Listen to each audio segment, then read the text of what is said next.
Bonjour les amis, un nouveau numéro de Clermont Immobilier. Nous sommes le 27 février 2013.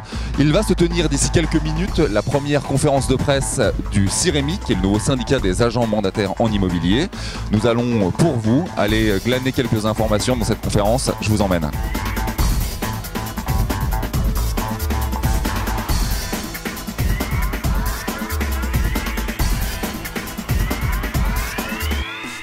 Bonjour à tous. Et merci d'être là aujourd'hui. C'est avec un grand plaisir que je vous accueille pour cette conférence de lancement du CIREMI, donc le syndicat des réseaux de mandataires en immobilier. Pour nous, c'est une belle journée puisque c'est la reconnaissance de notre mode d'exercice de la profession de la transaction immobilière. Donc je remercie notamment tous les journalistes présents à cette journée, ainsi que les représentants des différents réseaux et les mandataires qui ont bien voulu accepter de venir aussi nombreux à cette conférence de presse. Alors, comment va se dérouler la conférence? On aura 4 parties. Très rapidement, les différents intervenants vont se présenter. On aura ensuite une présentation par notre président Jean Lavaupeau, à la fois de l'historique des agents mandataires, du CIREMI, de l'état des lieux actuel, et bien entendu, parce que c'est peut-être ça le plus important, de nos propositions pour l'avenir. On fera ensuite intervenir 4 mandataires de nos réseaux, parce que l'idée, encore une fois, c'est d'avoir un retour terrain, concret sur comment on exerce cette profession de mandataire en immobilier, en réseau. Et puis, bien entendu, l'idée, c'est d'avoir ensuite un échange avec la salle, un jeu de questions-réponses interactif. Donc, sur le tour de table, je vais passer la main à Jacques Daboudet. Voilà, je suis présenté. Donc, Jacques Daboudet, donc, président de Capifrance. Jacques Deprater, directeur adjoint d'Optimum. Donc Gabriel Pacheco, Safety, et donc je vais donner la main à Jean Lavaupeau, notre président, pour faire cette présentation. Ok, alors le CIREMI est un syndicat professionnel régulièrement enregistré à Paris, donc à la fin de l'année dernière. Ce syndicat, eh bien, on va voir quelle est sa vocation. La vocation, c'est de promouvoir les réseaux de mandataires et d'accompagner la professionnalisation des réseaux de mandataires. Et comme je le disais, 10 réseaux sont membres actuellement, qui comportent à peu près 6000 mandataires, 6000 mandataires qui sont au sein du CIREMI. Si on doit compter le nombre de mandataires, d'agents commerciaux mandataires, on va voir la terminologie après. Pourquoi est-ce qu'on appelle nos négociateurs des mandataires? Eh bien, si on doit c'est toujours difficile de donner un chiffre quand on fait des statistiques, mais c'est de l'ordre de 10 à 12 000 négociateurs mandataires qui sont dans les structures réseau de mandataires. Et on peut multiplier le chiffre probablement par 2 si on associe nos amis des agences vitrées, qu'on appelle, enfin vitrées. Alors oui, la terminologie, je suis désolé, je l'ai un petit peu, elle a un peu démarré comme ça parce que c'était à l'époque où j'étais confronté avec Jean-François Buet et on a un déjeuner très amical d'ailleurs où je disais les agences traditionnelles. Alors on me dit non, faut pas dire traditionnelle. Alors agence classique, non, pas agence classique. Alors avec vitrine, donc du coup c'est parti avec vitrée. Alors si vous nous entendez utiliser cette terminologie, faut le prendre comme tel. Voilà, au premier degré. Très bien. Donc, voici les réseaux qui sont adhérents donc, du CIREMI. Il y en a 10 et on les a donc nommés. Alors, si vous voulez bien, je crois qu'on va devoir faire un petit travail de pédagogie parce qu'on entend et on lit beaucoup de choses sur notre profession qui est assez décriée par certains qui ne connaissent pas nécessairement le modèle économique et dans quel cadre on agit. Il faut bien savoir que nous sommes donc dans la profession réglementée par une vieille loi, une ancienne loi, qui s'appelle la loi Hoguet, qui date de 1970. Cette loi, nous sommes donc tous, évidemment, tous les réseaux de mandataires sont dans le cadre strict de cette loi de police. Il faut bien sûr une aptitude professionnelle pour exercer, chose que nous avons. On ne va pas rentrer dans les détails de comment on l'acquiert. Et bien sûr, il faut une RC professionnelle, puisque, vous le savez peut-être, la caisse de garantie n'est plus obligatoire depuis le 1er janvier 2011, je crois. Voilà. Donc je fais ce rappel parce que je trouve que c'est important de bien comprendre qu'on n'a pas des prérogatives autres que celles de faire de l'immobilier, de la transaction immobilière. Un petit historique également de la profession. Il faut savoir que le législateur de 1970 a décidé de mettre un terme à des abus qu'il y avait eu et des exactions dans tous les sens à l'époque, avec des marchands de biens qui faisaient probablement de la transaction. Enfin, il y a eu pas mal de choses. Et donc, c'est le député maire de Nogent-le-Rotrou, c'est ça, M. Hoguet, qui a lancé sa loi en 1970 et son décret d'application de 1972. Le législateur avait prévu à l'époque... donc que l'agent immobilier aptitude professionnelle s'entoure éventuellement de collaborateurs, mais c'était vraiment anecdotique, on va dire, à l'époque, hein, puisqu'il travaillait monsieur, madame, éventuellement dans un petit cabinet. Et donc le législateur a prévu l'emploi de collaborateurs qu'on appelle, dans la terminologie exacte ou la Hoguet, qui s'appelle des négociateurs. Le législateur n'a pas prévu à cette époque-là le statut social, c'est-à-dire savoir si ça allait être un salarié ou un non-salarié. Ce n'était pas le problème. Il fallait absolument que, pour l'assainissement des professions commerciales, eh bien, on puisse avoir le volet 2 du casier judiciaire, chose qui est demandée systématiquement quand l'agent immobilier, titulaire de la carte professionnelle, donc en fait la demande à la préfecture. Donc, chose qui est faite systématiquement, pour ce qui nous concerne, pour tous les réseaux de mandataires du CIRMI. Alors, je vous la montre physiquement pour que vous voyez à peu près à quoi ça ressemble. Alors, j'en ai fait une photocopie, ça c'est la mienne, c'est celle de Mégagence. En l'occurrence, il y a 2 signatures puisqu'il y a celle de directeur général. Nous sommes titulaires de la carte professionnelle, de l'aptitude professionnelle A2. Et voici une carte, ce qu'on appelle l'attestation article 9. C'est impropre, parce que c'est l'attestation article 9, 4 et 8 même maintenant de la loi Hoguet. Alors c'est pas très sexy comme nom. Voilà, ça ressemble à ça. Il y a 3 signatures dessus. Il y a celle du titulaire de la carte pro. Il y a celle du titulaire de la carte professionnelle. Il y a celle du négociateur. Et puis celle du préfet, ou du moins son attaché principal, chef de bureau, qui est attaché à la réglementation professionnelle des agents immobiliers. Voilà, ça ressemble à ça. Et donc ça, c'est en l'état actuel. Bien, je pense que ce petit rappel était important pour bien comprendre. Il ne faut pas mélanger les terminologies. Quelquefois, on entend des gens qui disent agent immobilier mandataire. Vous voyez, des choses comme ça. Donc il y a les agents immobiliers titulaires de la carte professionnelle, aptitude professionnelle, et puis il y a les négociateurs qui sont au statut salarié ou non salarié. Voilà. Alors, ce qui s'est passé, ce qui s'est passé, et là, bon, nos amis de la CNACIM qui sont ici présents et le syndicat des agents commerciaux en immobilier qui sont ici présents au fond, Jean-Yves Frappin, Bruno Garot et leur collaboratrice Françoise, qui est d'ailleurs secrétaire, je crois, de la CNACIM, hein, qui a un titre, voilà. Donc, ils sont ici présents et qui en parleraient et qui en parleront après beaucoup mieux que moi. Ce qui s'est passé, c'est que en 2006, le statut de négociateur non salarié a été un peu malmené, je crois que c'était en 2005. Et puis la loi ENL de 2006, qui est une espèce de loi un peu fourre-tout où il y a pas mal de choses, on y a retrouvé notamment le fait que, alors Jean-Yves Frappin vous parlera ça mieux que moi, mais le fait que les négociateurs non salariés des agents immobiliers devaient être au régime agent commercial, qui est un sous-statut encore, on va dire, de non-salariés. Alors, ça a fait quoi, ça a fait que le contrat que nous avons, que les têtes de réseau, enfin les aptitudes professionnelles ont avec un négociateur non-salarié, eh bien, on l'appelle un contrat de mandat, d'où la terminologie mandataire. Donc, un agent commercial négociateur, on l'appelle le mandataire. Voilà d'où vient l'origine de la terminologie. Alors, ce qui s'est passé, c'est que depuis le début, et pas depuis la naissance d'Internet. Depuis 1970, les agents immobiliers se sont entourés donc, de négociateurs et ont préféré, pour des questions économiques, hein, de s'entourer de gens qui étaient non salariés, c'est-à-dire donc qui sont devenus du coup des mandataires agents commerciaux. Pourquoi ? Bien parce que c'est l'activité même de commercial pour faire de la transactions immobilières, eh bien, c'est une activité qui demande de l'indépendance et qui comporte un mode, comment dire, la partie variable de rémunération doit être importante. C'est la raison pour laquelle les agents immobiliers n'ont majoritairement n'utilisent pas de salariés, on va dire, majoritairement dans la profession. Alors, on n'a pas de chiffres exacts. Je crois qu'Henri Buzicazo, ici présent, que j'ai oublié de citer tout à l'heure, mais que vous avez tous reconnu, on sait un petit peu plus sur la répartition des salariés et non salariés dans les agences immobilières.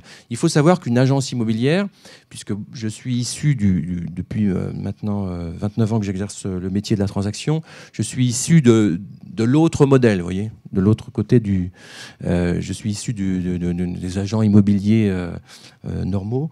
Je ne sais pas si on doit bien employer ce mot-là en ce moment. Traditionnel, voilà. Vitré.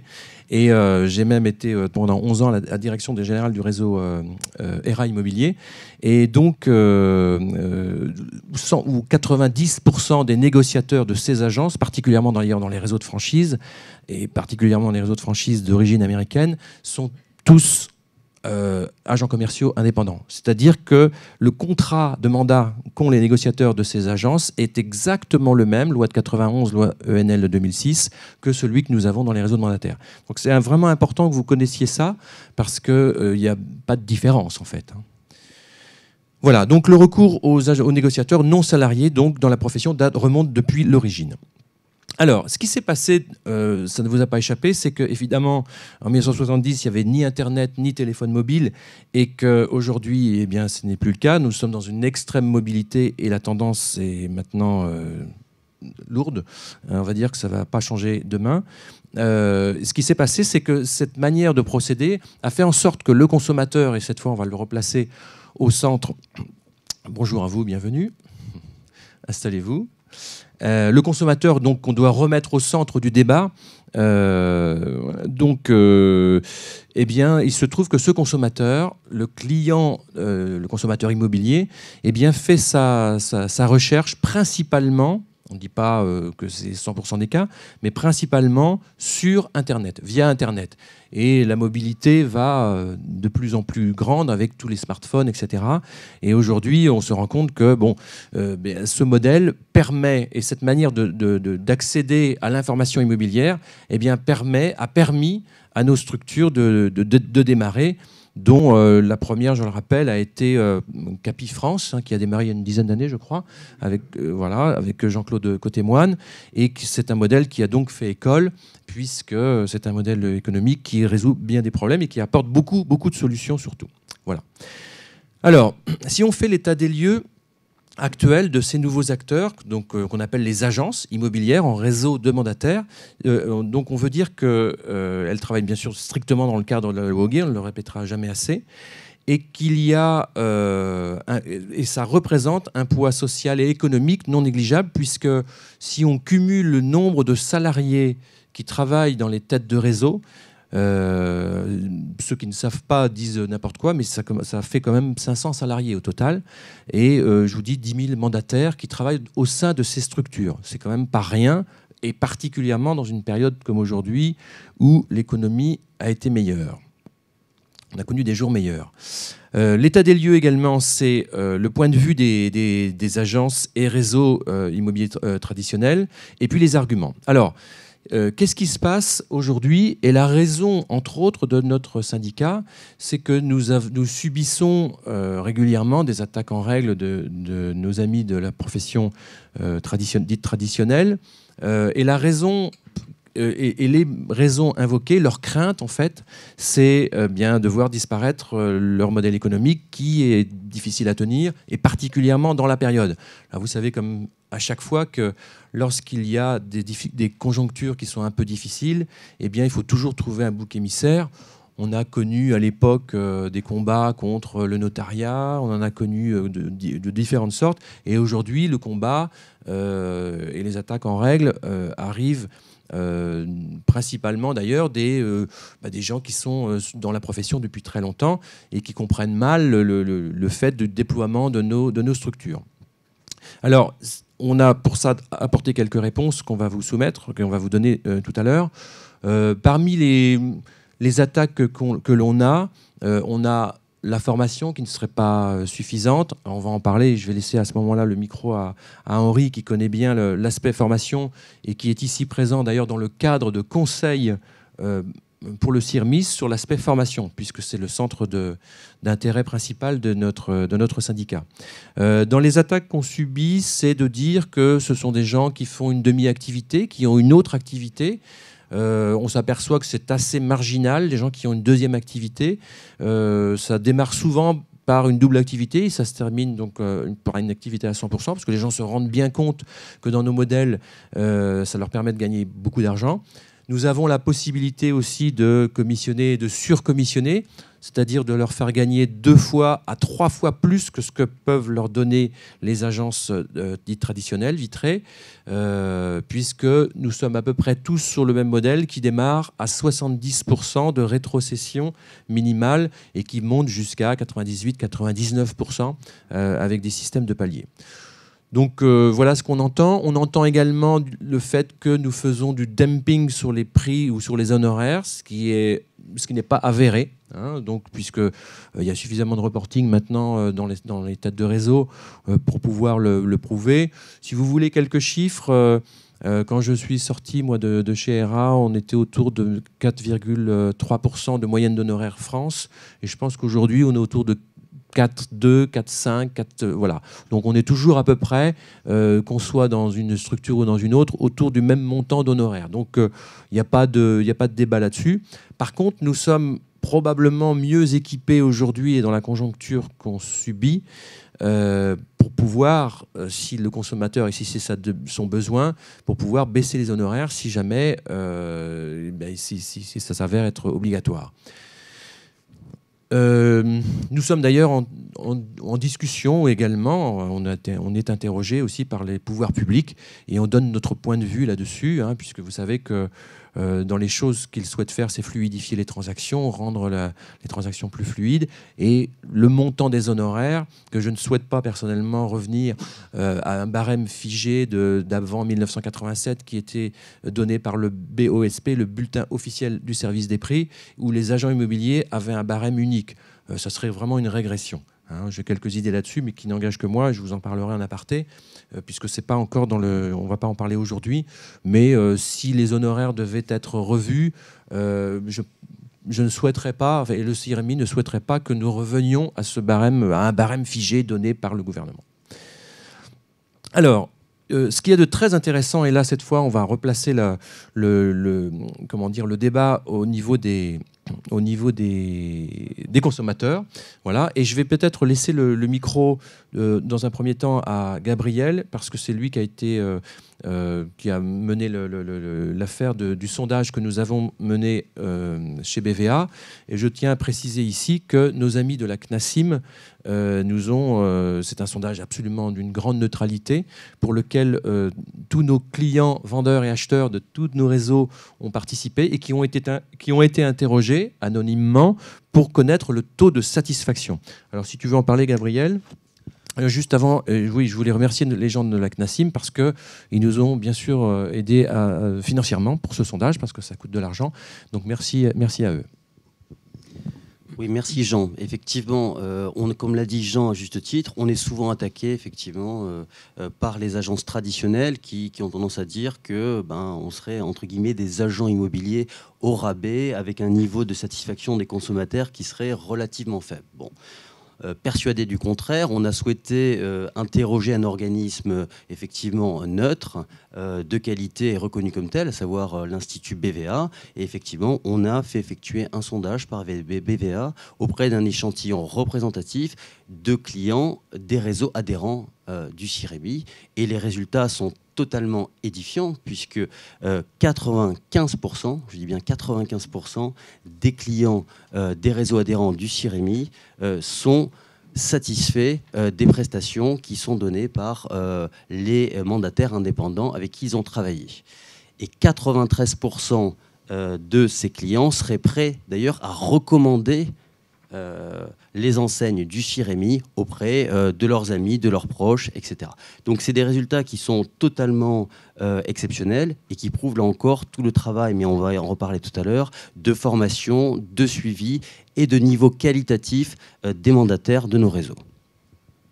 Okay. Alors, je voudrais cette fois donc vous parler de la formation des négociateurs, puisque ça fait partie aussi clairement des attaques qu'on subit, de nous dire que nos négociateurs sont peu mal formés. Alors, je ne sais pas si Henri, tu veux te prêter à cet exercice, de venir ici nous en parler un petit peu de la formation en général, les taux de participation dans la profession, et puis deuxièmement, dans nos réseaux de mandataires, où nous, on peut affirmer aujourd'hui, en tout cas c'est le cahier des charges du CIRMI, que 100% de nos négociateurs mandataires, 100% ont suivi au moins la formation initiale et ont un parcours de suivi qui dure plusieurs mois, dépendant des structures. Merci Jean. Je veux rassurer ceux qui me connaissent sur le risque de schizophrénie, que je ne cours pas. Moi, je viens, comme Jean et comme d'autres, dans cette salle, très clairement de l'univers traditionnel. Moi, je n'ai pas peur du mot, je le trouve très, très clair, on va dire vitré, pourquoi pas, de l'immobilier, notamment de la négociation. J'en suis pas peu fier, même si je sais tout ce qui ne va pas bien dans ce secteur-là, mais enfin, c'est une partie du secteur immobilier estimable. Ça, c'est une chose. Simplement, j'ai la foi du converti. J'ai constaté ces dernières années qu'un nouveau modèle d'exercice apparaissait. Pas si nouveau que ça, mais je confesse ne l'avoir pas réalisé à la première heure, pas en 2002, pas en 2005, bon, mais très clairement il y a 2, 3 ans, 4 ans. J'ai regardé ce phénomène économique et je me suis dit, comme vous, en tant qu'observateur, acteur aussi, qu'il était là, qu'il était intéressant, qu'il avait sans doute sa raison d'être, parce qu'on ne voit pas de phénomène économique apparaître et durer si le consommateur n'en a pas besoin, si le marché n'en a pas besoin, donc le marché doit en avoir besoin. Et je m'y suis intéressé. Et j'ai écrit à la première heure, au risque de ne pas me faire que des amis dans mon camp d'origine, du côté des Vitrés, que je pousserai la logique jusqu'à son terme. Je préside une école et j'ai toujours été très engagé dans la formation. Eh bien, si tant est que dans cette partie-là de la profession, il y a un chantier en matière de formation, j'ai dit que je m'y collerai, voilà, et que je contribuerai à faire émerger une offre de formation spécifique en relation avec les ambitions que Jean, pour le CIREMI, a décrites. J'ai dit que j'étais prêt à répondre à la demande. C'est mon métier, c'est mon rôle de responsable d'école. Je ne suis pas le seul, il y a quelques écoles professionnelles estimable dans l'immobilier. Depuis quelques années, il s'en est créé quelques autres. Il y a une offre.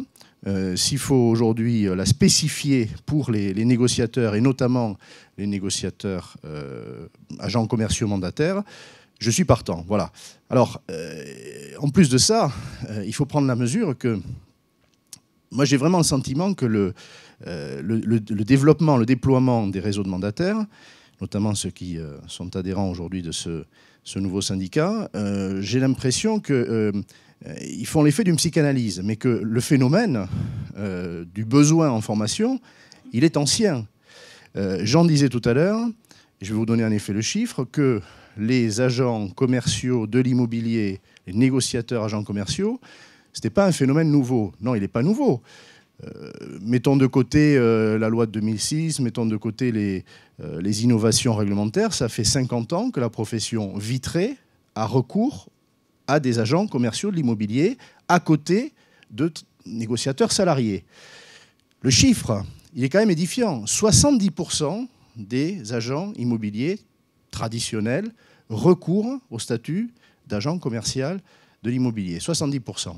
Alors ça ne veut pas dire, ne ramenez pas ça au nombre de négociateurs, ça ne veut pas dire que 70% des négociateurs sont des agents commerciaux, mais on ne doit pas être très loin, on a en tout cas une très forte proportion, et en termes de structure, 70% y ont recours. Le chiffre n'est pas de 2013, il est actuel, mais c'était pareil il y a 10 ans, c'était pareil il y a 15 ans. Donc c'est un statut de toute façon extrêmement prisé, mais derrière ce recours aux agents commerciaux, Et même derrière le recours à des négociateurs salariés, il y a un problème, sont-ils formés? Bon. Il ne s'agit pas de montrer du doigt les réseaux, il s'agit de montrer du doigt à ce compte-là toute la profession. Est-ce que la profession s'est attelée à la formation des collaborateurs, négociateurs, salariés ou pas? La réponse est non. Alors je vais vous donner un chiffre. Il existe une représentation paritaire de la branche professionnelle qui s'appelle la Commission Emploi Formation de l'Immobilier. Bon, j'ai contribué à la créer il y a 20 ans. Qu'est-ce qu'elle fait, cette branche professionnelle paritaire? Eh bien, elle regarde ce qui se passe en matière de formation dans le secteur, elle sélectionne des formations et elle négocie avec les collecteurs de fonds formation pour le financement. Bon. Eh bien, il y a un chiffre qui est terrible. Quand vous rapportez le nombre d'heures de formation achetées par les quelques 35 000 structures de l'immobilier en France, agents immobiliers et administrateurs de biens, hein, je ne distingue pas, vous arrivez à un nombre d'heures de formation par an et par structure inférieur à la demi-journée. Bon. Alors, d'abord, moi, ça me réjouit parce que j'ai l'impression que j'ai un fonds de commerce avec quelques camarades. Mais ça veut dire que les besoins sont considérables et qu'ils sont portés par les réseaux de mandataires et par la profession en général. Et il faut être très clair, que ce soit la FNAIM ou que ce soit l'UNIS, la CNAB à l'époque, que ce soit le SNPI, les syndicats font beaucoup d'efforts pour que les collaborateurs soient formés. Simplement, ces efforts aujourd'hui n'ont pas porté tous les fruits nécessaires. Et les présidents des syndicats que je viens de citer ne vous diraient pas l'inverse. Mais beaucoup d'efforts ont été faits.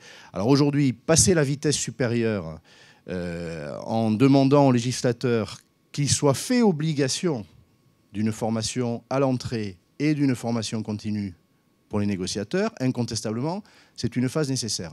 Puisque l'aspect conventionnel n'a pas suffi, hein, je vous donne des chiffres, il faut sans doute passer la vitesse supérieure. Voilà. Donc, moi, je suis là pour oui, éclairer le syndicat sur ce que doit être une bonne formation pour que les compétences de départ d'un négociateur agent commercial ou salarié, hein, d'ailleurs, mais pour que les compétences de départ soient assurées. Je suis là pour bâtir aussi des offres de formation continue parce que la formation à l'entrée ne suffira pas, hein, c'est une évidence. Et d'ailleurs, Jacques Daboudet, par exemple, pour Capifrance, pourra parler, comme ses confrères, hein, mais de ce qui est fait pour le suivi en matière de formation. Les entreprises font. Si demain c'est une obligation réglementaire, je pense qu'il faudra s'en réjouir. Et en tout cas, moi, je suis là pour qu'il y ait une offre. Et je ne serai pas le seul à la porter. Éventuellement même, on peut aller, je pense que c'est nécessaire, vers une certification, c'est-à-dire vers une reconnaissance qui peut être publique. Hein, elle peut être privée dans un premier temps, publique dans un second temps. Une reconnaissance des compétences nécessaires à l'entrée. C'est-à-dire que le négociateur devra pouvoir attester. Il aura suivi une formation qualifiante et il pourra attester qu'il a effectivement les compétences nécessaires. Voilà, on peut aller vers une certification, une reconnaissance. Voilà en quelques mots le sujet et voilà mon rôle dans le travail fait par le syndicat pour le compte de ses adhérents et je dirais des autres. Hein. Ça, c'est le malheur d'un syndicat, c'est qu'il travaille aussi pour les autres, il travaille pour l'ensemble de la profession, mais en tout état de cause, il y a un besoin qui est avéré.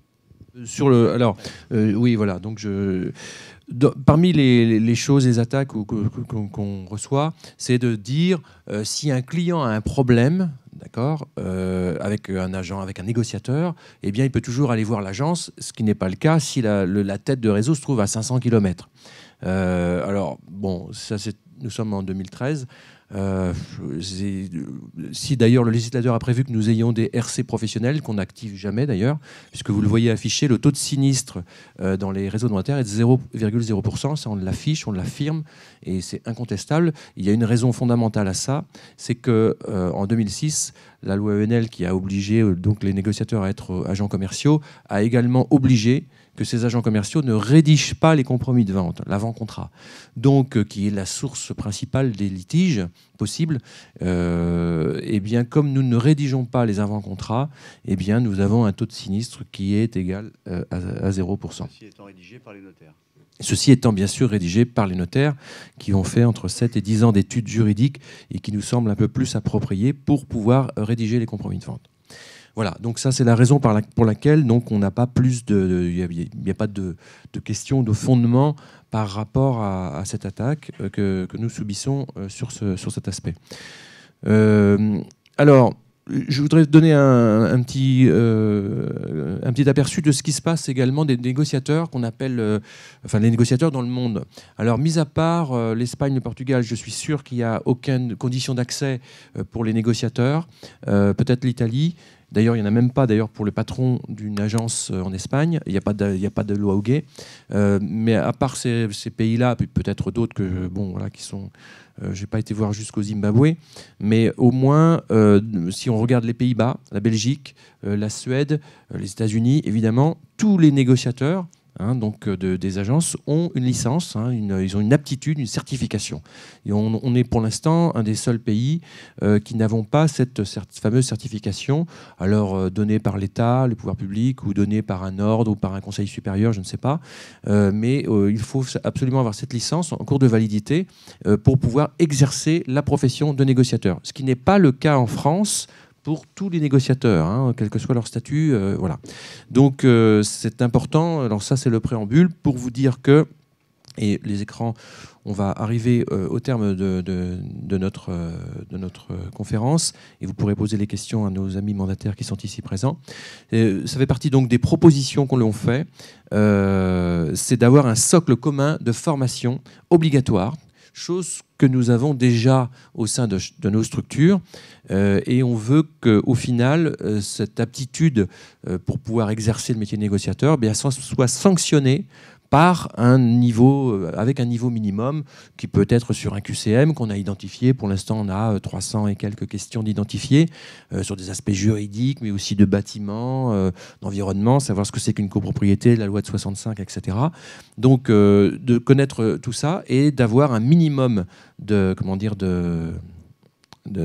bonnes réponses pour pouvoir exercer le métier de négociateur. Voilà nos propositions. Alors, la deuxième qui suit avec, c'est effectivement une certification avec ce système de notation et la création d'un groupe de travail sous l'égide des pouvoirs publics. Donc, c'est déjà en cours, de manière à apporter cette future certification que l'on appelle de nos voeux. D'accord ?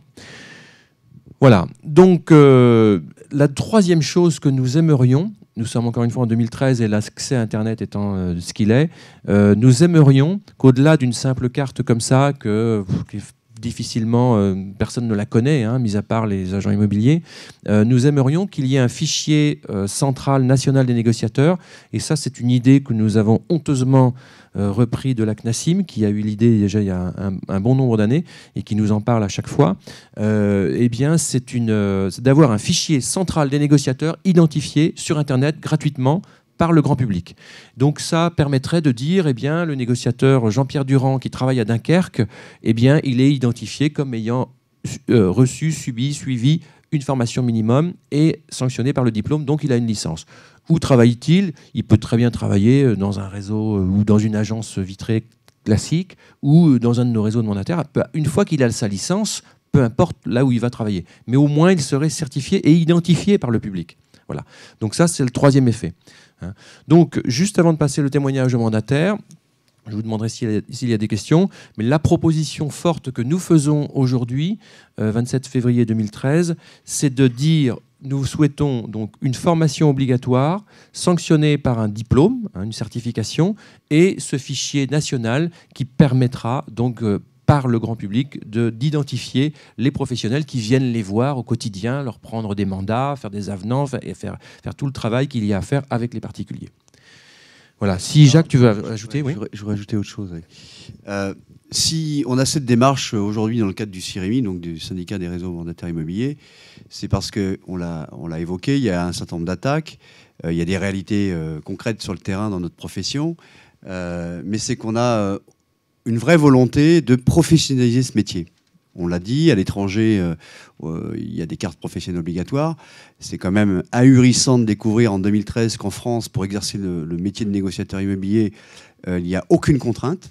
Beaucoup de métiers qui sont proches des nôtres, d'ailleurs, aujourd'hui, ont fait le chemin. Je prends l'exemple de l'assurance il y a une dizaine d'années, où pour exercer, il faut au minimum 250 heures. On pourrait prendre l'exemple tout récent des courtiers en immobilier qui, aujourd'hui, ont l'obligation également d'avoir un niveau 1, un niveau 2, un niveau 3, etc. Sur le crédit, bien sûr, parce qu'on parle de courtage en crédit. La certification des diagnostiqueurs, qui elle aussi est en phase d'être renforcée, etc. Donc notre volonté à nous, modestement, patron de réseau mandataire, c'est d'apporter notre pierre à l'édifice en réglementant un peu mieux cette profession. Pourquoi ? Force est de constater qu'aujourd'hui en France, 40% des transactions immobilières sont encore traitées de particulier à particulier. Force est de constater également que l'image que nous portons auprès du grand public n'est pas forcément des meilleures, même si elle s'améliore. Eh bien, il faut se demander pourquoi on a une mauvaise image. Parce que je pense qu'on a effectivement sur le terrain, dans tous les réseaux, peut-être dans les nôtres peut-être un peu moins, des gens qui n'ont pas une qualification professionnelle à même de satisfaire les clients. Et on en revient toujours à cette problématique, c'est le consommateur. Il faut qu'aujourd'hui, notre profession apporte un vrai service aux consommateurs, digne de ce nom, de manière non seulement à être respecté, avoir une image qui soit confortable, mais également justifier les honoraires que nous percevons. Voilà. Donc tout le débat que nous avons aujourd'hui dans ce syndicat, c'est de dire qu'il nous faut, à notre niveau déjà, il faut toujours commencer par soi-même quand on veut changer les choses, montrer l'exemple en matière de formation professionnelle, raison pour laquelle tous les membres du CIREMI s'engagent, d'accord, dans une démarche de professionnalisation. Et au-delà de ça, c'est-à-dire que s'engage à ce que les conseillers qui sont sur le terrain pour compte de ces réseaux n'exercent ce métier qu'après avoir suivi un minimum de formation obligatoire et s'engagent contractuellement à suivre une formation professionnelle tout au long de leur parcours. Voilà. On a fixé des règles, on ne les a pas citées, mais on a quand même défini au sein du CIREMI qu'il fallait un minimum de 70 heures de formation. Voilà. C'est pas rien, c'est pas non plus... des réseaux comme le nôtre en font beaucoup plus. Mais en même temps, je pense qu'en ayant déjà 70 heures de formation, on aura, je dirais, beaucoup avancé au regard des 3 heures dont parlait Henri. Et ça, pas que pour les réseaux mandataires, évidemment, parce que nous le pratiquons déjà. Tous les membres le pratiquent déjà. On est même au-delà de ces 70 heures, puisqu'on est plutôt aux alentours des 150, alors chez CAPI, 168 heures d'heures de formation, parce que ça s'impose et ça me paraît une évidence. Voilà. Donc c'est ce que je voulais ajouter par rapport à la démarche qui a été présentée à l'instant. Alors, on va pouvoir passer aux questions de nos 4 mandataires qui ont bien voulu se prêter à l'exercice. Alors, il s'agit de Franck Bernard du réseau CAPI, c'est ça ? Non, oui, c'est ça, voilà, tout à fait. Voilà, CAPI France qui est ici. D'Emmanuel Pascal de Safety, Jean-Marc Fressing de Mégagence et Marc-Antoine Fieschi de IAD qui est ici présent également. Voilà, ouais, rapidement, donc moi j'étais ERA, qui est à mon avis une enseigne qui est pas mal du tout, mais que j'ai quitté parce que pour des raisons différentes, j'ai voulu rejoindre Jean. Et moi, j'ai surtout un message à passer, parce que toutes ces petites attaques des espaces dits type vitré, des agences dites type vitré, pour moi, ça me fait surtout penser à une chose, c'est je pense que ces gens-là essayent de défendre, tant qu'ils peuvent, leur gagne-pain, leur petit bout de gras. Alors que nous, mandataires, comme on dit, on a su évoluer avec notre temps, avec l'ère d'Internet. Les gens n'ont plus besoin de se déplacer. Une agence vitrée, finalement, à part prendre du mandat peut-être, n'a plus grand intérêt. Et nous, à la différence de ces gens-là qui veulent rester tankés sur leur petite montagne de plus grand-chose, nous, on a su changer nos habitudes et se diriger vers les gens. C'est-à-dire que du fait qu'on n'ait plus d'espace vitré, on est beaucoup plus à l'écoute et on est beaucoup plus en démarche d'aller voir les clients, d'aller se déplacer vers eux. Je pense que ça, c'est important. Donc, moi, j'ai vu ce principe s'élaborer. J'ai voulu y adhérer parce que je me suis dit, finalement, nous, on a quand même une démarche qui est quand même très, très importante. Je dirais, en plus, la crise, on la connaît, elle est là, plus ou moins. On en parle. Nous, on a su répondre à une demande. La demande, aujourd'hui, c'est pas... Les gens n'ont plus besoin d'aller dans une agence. Ils ont Internet. Et les temps sont difficiles. Et nous, on a su serrer les coudes et faire profiter du fait qu'on en a moins de dépenses en logement, en location, avec des outils informatiques et des choses qui coûtent plus cher à entretenir. Nous, on a un ordinateur, on a notre abonnement Internet, et on a su réduire les coûts. Et donc, on en fait profiter nos clients acquéreurs et nos clients vendeurs. Et je pense que nous, on a quelque chose d'important, c'est notre démarche, elle est plus vers la satisfaction des gens qui nous font vivre. Voilà. Plutôt que de dire « Ah, il faut qu'on garde nos 6% parce qu'on a besoin de payer nos charges. » Mais c'est des charges, c'est pour se faire plaisir. Finalement, ça n'apporte pas de service aux clients. Et nous, on a su apporter le maximum de service. Le service et le professionnalisme est toujours là. Seulement, les honoraires, ils sont moins importants et la diffusion sur Internet est souvent meilleure puisqu'on en a les moyens. Voilà. Donc c'est surtout ce que je pense, c'est ça, c'est que nous, on a su écouter les différences, enfin, je dirais, l'évolution des mœurs et de la société, quoi. Voilà. Jean nous disait tout à l'heure, mais le niveau des honoraires est quasiment le même. Après nous, ce qu'on négociation, entend souvent... attention, hein, là on parle d'honoraires après négociation. D'accord. D'accord. Alors justement, on entend dire parfois que ce niveau d'honoraire qui est toujours jugé trop cher par ceux qui ont recours, ça c'est sûr, mais est justifié notamment parce qu'il y a beaucoup de publicité, parce qu'il y a les charges, parce qu'il y a la vitrine à payer. Alors si vous êtes sur le même niveau de rémunération avec moins de coûts, quel service vous offrez en plus pour le même prix ? Quel service on offre en plus? Je vous l'ai dit, mais je vais vous expliquer. C'est le fait que nous, on va en avant, on va vers le client. On a cette démarche maintenant d'aller vers les propriétaires. Et c'est quand même très différent de celle de l'agent immobilier type qui est assis sur sa chaise, hein, qui est un commerçant, il attend que les gens poussent la vitrine. Nous, du coup, on n'a plus besoin de vitrine, on n'a plus besoin que les gens viennent chez nous. C'est nous qui allons chez eux. Voyez ? Et ça, c'est différent. C'est-à-dire qu'on a su téléporter notre profession chez les gens.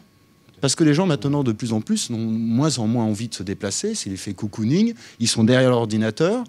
Ils ont besoin beaucoup plus que les gens viennent vers eux. Pourquoi le SAV ou la commande par Internet, ça marche de mieux en mieux? Parce que les gens n'ont plus ce besoin, n'ont plus envie de se déplacer. Et c'est nous qui le faisons à leur place. C'est nous qui allons vers eux. On n'a plus besoin d'attendre qu'ils viennent vers nous. Ce qu'on constate, évidemment, il n'y a pas de chiffres là-dessus, mais quand même, sur le terrain, ce qu'on constate, c'est que en moyenne, je dis bien en moyenne, chaque réseau a sa politique, mais on est quand même, alors qu'un réseau traditionnel est en moyenne autour de 5-6%, chez les mandataires, on est environ à 4%. Donc d'une certaine manière, on rétrocède aux consommateurs effectivement ce qu'on arrive à gagner par une structure de coût qui est plus faible, par le fait de ne pas avoir de vitrine, le fait de ne pas avoir effectivement d'agence à payer, etc., etc. C'est la première chose. Et le deuxième avantage, ça c'est un élément essentiel, c'est la proximité. Le mandataire travaille en home office depuis chez lui et l'idée c'est qu'il soit connu et reconnu dans son quartier. Donc c'est quelqu'un qui va travailler à proximité de chez lui, à 2 pâtés de maison chez lui, sur 2000 boîtes aux lettres. Et ça, c'est un élément essentiel aujourd'hui pour le consommateur qui à la fois a besoin de l'Internet, va utiliser l'Internet, et en même temps, on recherche la proximité dans une société qui est de plus en plus virtuelle. Et ça, le mandataire l'apporte. J'ai autre chose à ajouter. Qu'est-ce que recherche un particulier quand il cherche un bien à acheter ou à vendre? Que ça se fasse vite et bien, et qu'on trouve le bon bien.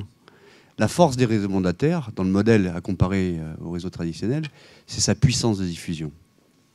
Aujourd'hui, pour vendre un bien immobilier, il n'y a pas 50 solutions. Soit j'utilise effectivement l'affichage en vitrine, soit j'utilise des moyens modernes. Les moyens modernes, c'est l'Internet.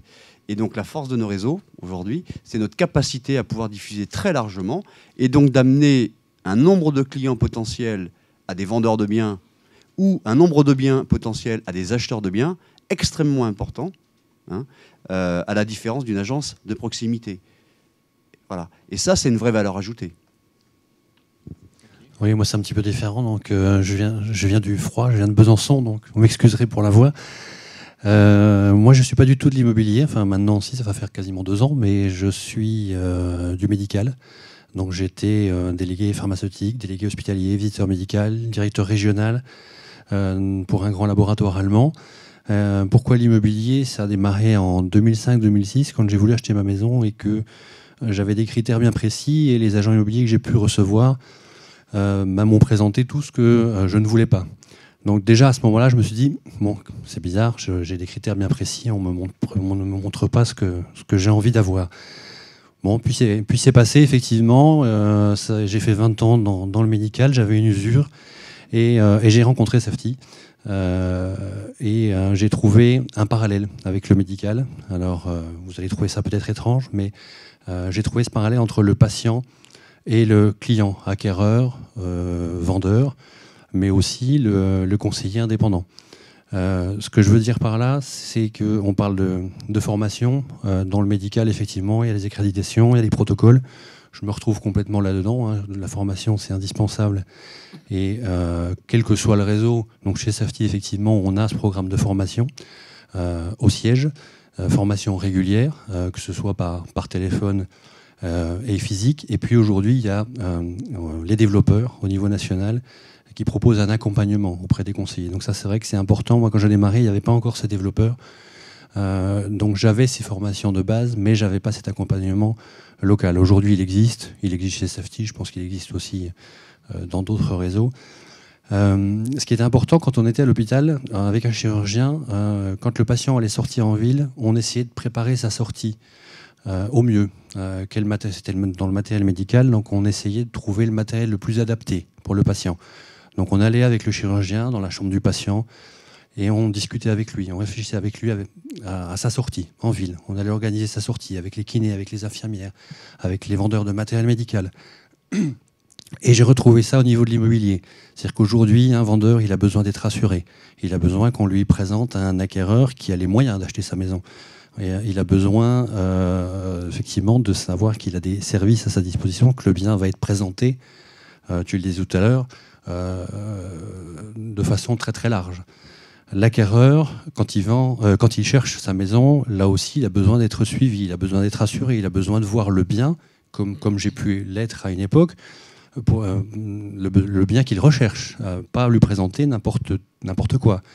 Il y a un travail en amont qui est vraiment très très important. Donc voilà, j'ai trouvé que ce parallèle entre le médical et l'immobilier, par ce côté effectivement cocooning, il le disait tout à l'heure, du patient, enfin là plutôt du client, acquéreur ou vendeur, il est suivi jusqu'au bout, on l'aide, on ne l'abandonne pas, on ne le lâche pas dans la nature. Ce côté sérieux qu'on a chez Safety, mais qui existe aussi ailleurs, était important. Je suis chez Capifrance depuis maintenant 2 ans et demi. Je ne viens pas du tout de l'immobilier puisque j'étais chez Unilever, donc un grand groupe qui n'a absolument rien à voir avec l'immobilier. Et j'ai décidé de faire l'immobilier. Alors, je reviens sur un point qui me semble très important. On parlait tout à l'heure de formation. Moi, j'y connaissais rien en immobilier. On est bien d'accord. Et pour autant, à l'entrée, dès mon arrivée chez Capifrance, j'ai été pris en main, j'ai été formé pendant de longues journées. On m'a expliqué comment fonctionne l'immobilier et ça ne s'arrête pas là. Bien évidemment, c'est-à-dire qu'après, il y a ce qu'on appelle un perfectionnement de plusieurs jours encore une fois pour rentrer plus en profondeur sur l'immobilier. Et il y a énormément de modules de formation qui traitent un peu sur tous les domaines de l'immobilier, y compris les photos, enfin tout ce qui peut être qualitatif et apporter énormément de valeur ajoutée. Donc ça, je tiens à le préciser parce que je crois que c'est très important. Et quand j'entends les agences tradis qui disent les agents mandataires ne connaissent rien, c'est faux. En tout cas, je parle bien sûr, je pense que c'est pour tout le monde pareil, mais pour Capifrance en particulier. Ça, c'est le premier point. Le deuxième point, je reviens justement sur les avantages que peuvent apporter nos réseaux par rapport aux agences. On parlait, Jacques, justement, de la couverture énorme que l'on a sur Internet. Ça ne s'arrête pas à la France, puisqu'effectivement, on couvre aussi l'étranger. Et c'est important. J'ai énormément d'acquéreurs qui m'appellent, qui m'envoient des mails de l'étranger. Alors nous, on est sur Paris, évidemment, c'est très important pour nous. Mais on a non seulement une vitrine énorme, essentielle sur la France, extrêmement développée, mais en plus également à l'étranger. Donc ça, c'est un deuxième point. Parfait, important. Parfait. Non, c'est juste parce que, voilà, dans le timing, allez-y. Il a une particularité, c'est son métier, mais il a une autre passion. Oui, j'ai appris que vous avies une passion. Oui, j'écris. Voilà, il est écrivain. Voilà, c'est gentil, merci. Voilà. Voilà, donc je viens de sortir un livre. Exactement. Voilà. Bon, c'était les 2 points qui étaient importants. Je pense que je vais passer la main. C'est parfait. Bonjour. Effectivement, je travaille chez IAD France, moi, depuis 4 ans et demi. Il y a beaucoup de choses qui ont été expliquées sur lesquelles je ne vais pas vraiment revenir parce qu'on a tous un parcours un peu particulier. Moi, à l'origine, je ne viens pas de l'immobilier. Je travaillais dans la défiscalisation. Mais ce qu'a pu nous apporter chez IAD, le projet qui était celui-là, c'était surtout de mettre à notre disposition des outils modernes et un accès à des partages de connaissances que des agences traditionnelles, de manière isolée, ne pouvaient pas forcément mettre à notre disposition.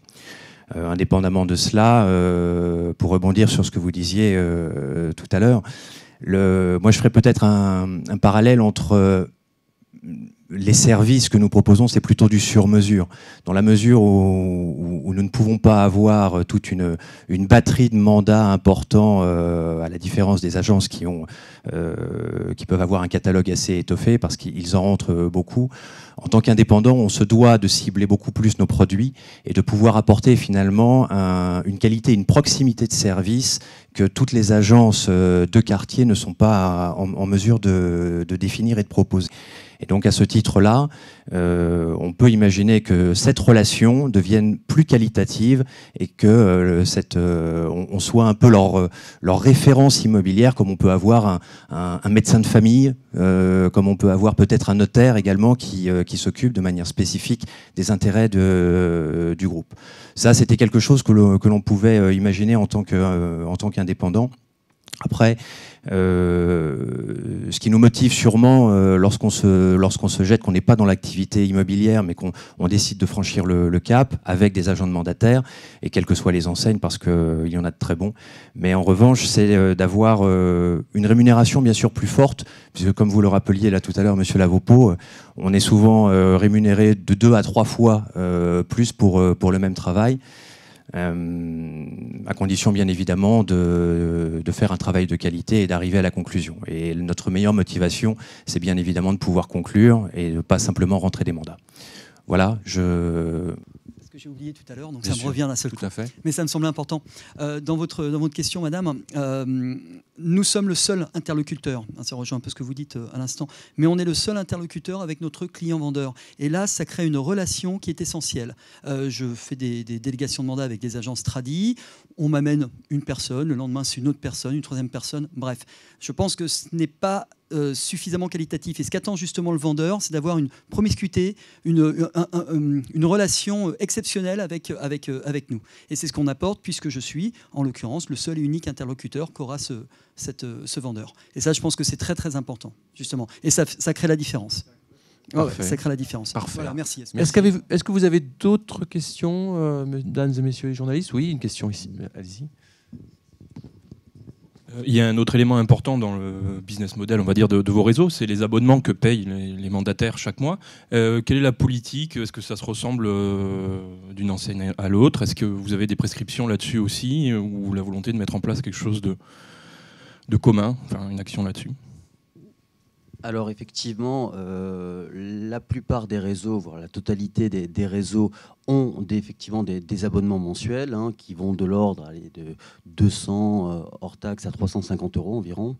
Ce qu'il faut savoir là-dessus, c'est que ce sont des packs d'abonnements qui sont extrêmement complets, avec une diffusion en illimité, avec toutes les formations et les suivis dont on a parlé. Et ce sont effectivement des abonnements qui sont très très largement subventionnés. C'est-à-dire que le coût pour chacune de nos structures, chez SAFSI par exemple, ça va bien au-delà des 200 € qui sont demandés par mois. Donc finalement, notre intérêt, comme l'intérêt du mandataire, c'est de vendre. Pourquoi? Parce qu'il va percevoir 70-80% de la rémunération sur chacune des ventes. Et nous, ce qui nous fait vivre et nous développer, c'est la marge qu'on va prendre, donc les 20 ou 30% restants. Mais au final, quand on regarde bien, pour 200 ou 300 € par mois, on a quelqu'un qui devient chef d'entreprise et qui n'a que ça à payer finalement. Et c'est beaucoup plus intéressant que s'il se mettait à son compte en agence traditionnelle par exemple, ou s'il crée une franchise, où là il aura un investissement global de l'ordre de 100 000 €. Chez nous, on peut démarrer avec 1 000 ou 1 500 € de trésorerie. Celui qui veut créer une agence traditionnelle, c'est 100 000 €. Donc on contribue à créer de l'emploi par cette action-là. Quelle est la part dans vos enseignes de chiffre d'affaires qui est générée par les abonnements et par après les 30% sur les frais d'achat? Alors, je vais parler pour nous. La part de chiffre d'affaires, c'est à peine 8%. Voilà, donc c'est, comme le disait à l'instant, on gagne notre vie sur les ventes, très clairement. S'il n'y a pas de vente, il n'y a pas de chiffre d'affaires. Clairement, c'est pas la plupart. Enfin, en tous les cas, je parle pour Capifrance. on perd de l'argent sur le pack, hein, clairement. C'est-à-dire que si on devait facturer le vrai prix du pack, ce serait au minimum 3 fois ce prix-là. Voilà. Pourquoi ? Parce que, comme on l'a souligné, il y a des investissements importants de formation qui sont gratuites pour nos négociateurs. Hein. Vous connaissez, j'imagine, le prix d'une journée de formation en France. Aujourd'hui, pour nos réseaux, en l'occurrence, ces formations sont autofinancées. Hein. Il y a pas, on ne fait pas appel aujourd'hui, pour l'instant, parce que ça ne pourra peut-être pas durer quand même, aux organismes GFIS, FIFPL, etc. Je le dis pour l'instant parce que, encore une fois, dans notre volonté, c'est de continuer et d'accélérer et d'augmenter les formations qu'on dispense. Voilà. Et alors, selon l'état des réseaux, nous avons plus ou moins de moyens. Mais si on veut vraiment poursuivre cette voie, à un moment donné, il va falloir que nous fassions appel, enfin certains le font peut-être d'ailleurs, appel à ces subventions, entre guillemets, qui sont je dirais, utilisées par beaucoup. Hein. Et c'est un vrai sujet d'ailleurs, peut-être pas qu'on traitera aujourd'hui, qu'il faudra probablement reposer dans le cadre d'une évolution de la profession. Parce qu'à un moment donné, toute profession qui veut évoluer doit mettre des moyens et profiter, entre guillemets, aussi de ce qui existe au niveau de l'État.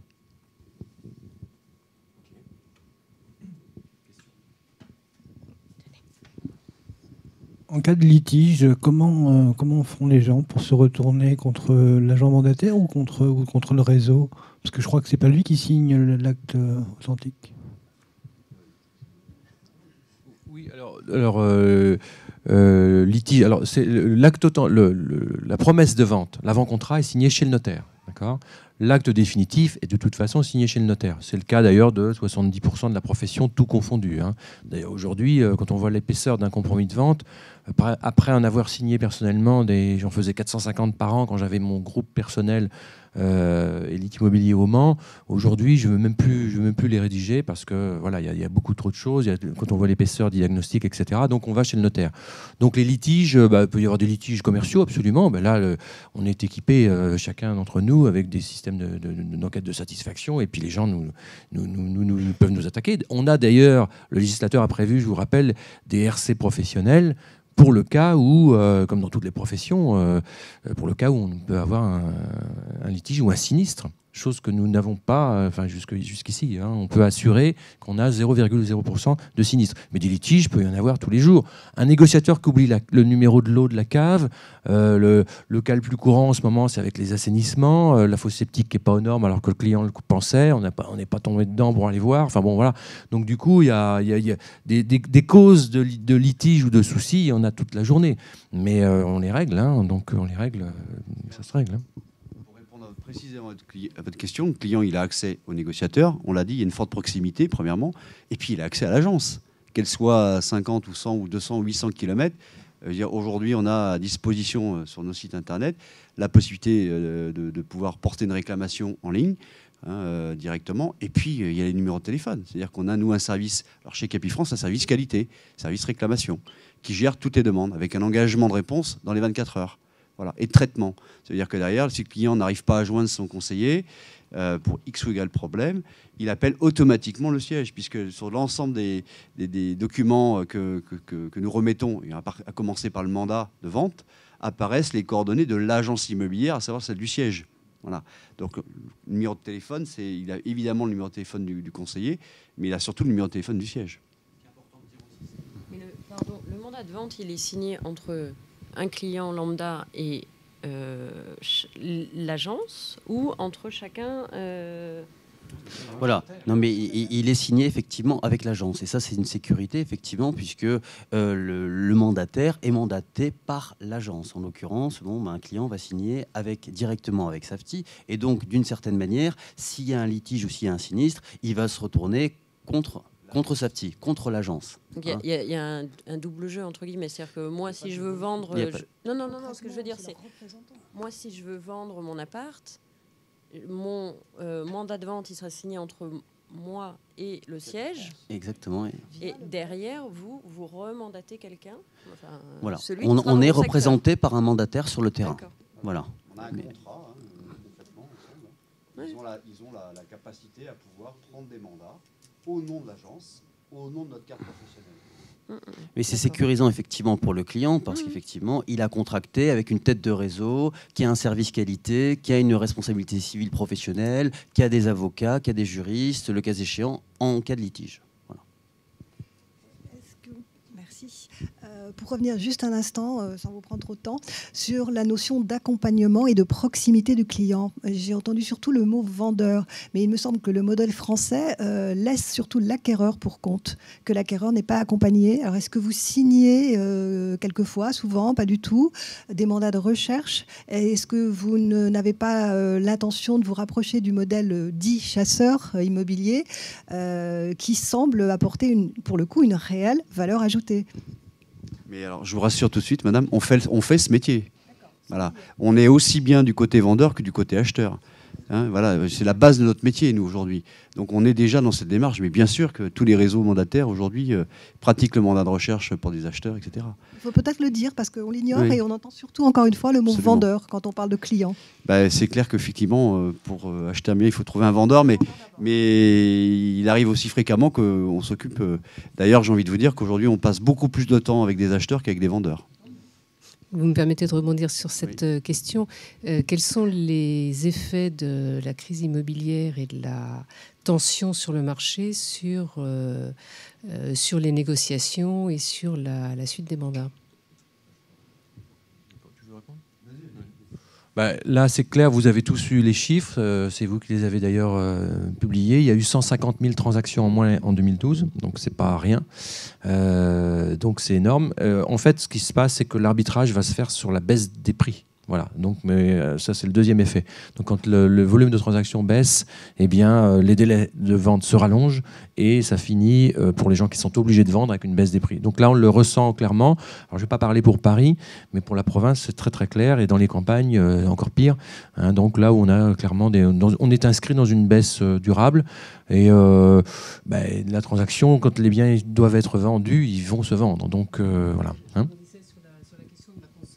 Est-ce que ce sont sur la question de ma consoeur, est-ce que ce sont les acquéreurs maintenant qui sont plus durs en négociation avec vous? Comment vous situez-vous, vous qui effectivement recherchez les mandats de vente?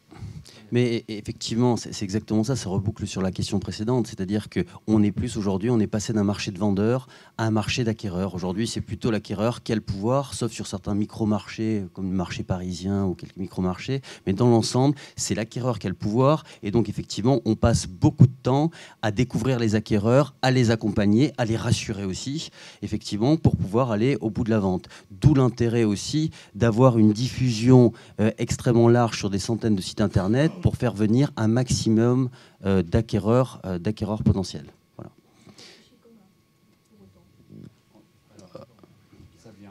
Ça vient, on y travaille, ça vient.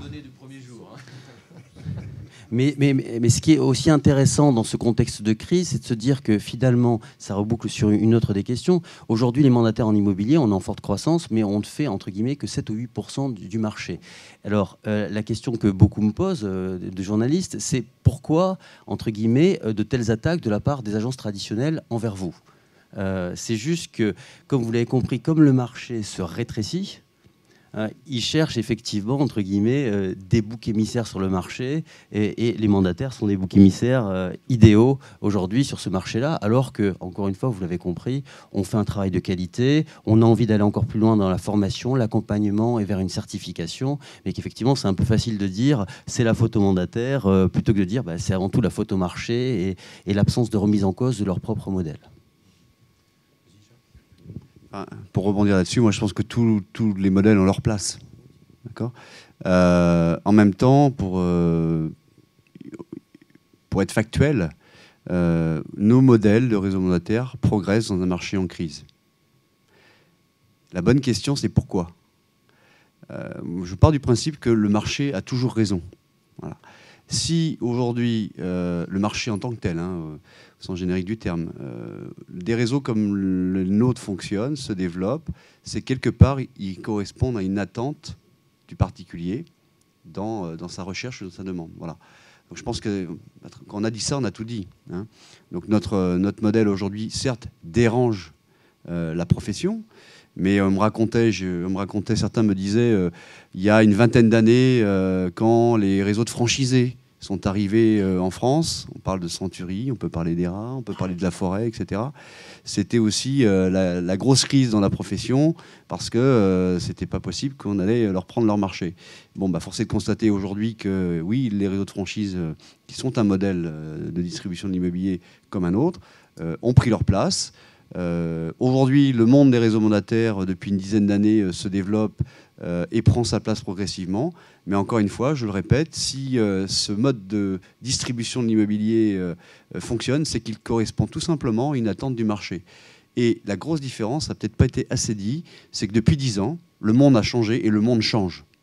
L'Internet, on peut dire au-delà de l'Internet, les moyens de communication au sens large évoluent et évoluent vite et très vite. On pourrait parler des réseaux sociaux, par exemple, sur les 3 dernières années, avec une montée en puissance importante. Eh bien, si dans nos métiers, on n'est pas en capacité de s'adapter à ces évolutions qui sont ni plus ni moins les demandes du marché et les demandes des clients, je pense qu'effectivement, on a des inquiétudes à avoir. Ce n'est pas notre cas, et en tous les cas, on œuvre aujourd'hui pour pouvoir accompagner ces évolutions technologiques au profit de nos clients et dans l'intérêt de nos clients, parce qu'on les oublie un peu trop souvent.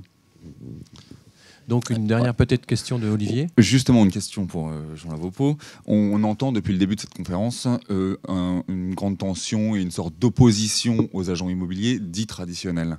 Je pense qu'aujourd'hui, les clients, c'est ce qui m'intéresse le plus moi, ont besoin que les agents immobiliers, c'est-à-dire l'intégralité des agents immobiliers, vous et les normaux, entre guillemets, s'unissent.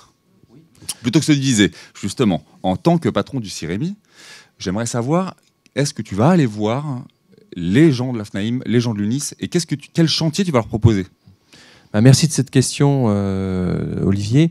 Oui, alors là, aujourd'hui, on peut dire que donc, je suis le porte-parole du syndicat CIREMI, et j'en appelle à tous les patrons de syndicats, que ce soit de la FNAIM, de l'UNIS, que je connais très bien, évidemment du SNPI, Alain Dufoux, pour qu'on travaille de concert, parce qu'il n'y a pas deux métiers de l'immobilier. Il y a les négociateurs sur le terrain, peu importe qu'ils soient attachés à une agence physique vitrée ou qu'ils soient dans un réseau de mandataires, et de manière à ce que nous travaillions ensemble et qu'on ne laisse pas les pouvoirs publics nous faire une loi qui ne nous correspondrait pas.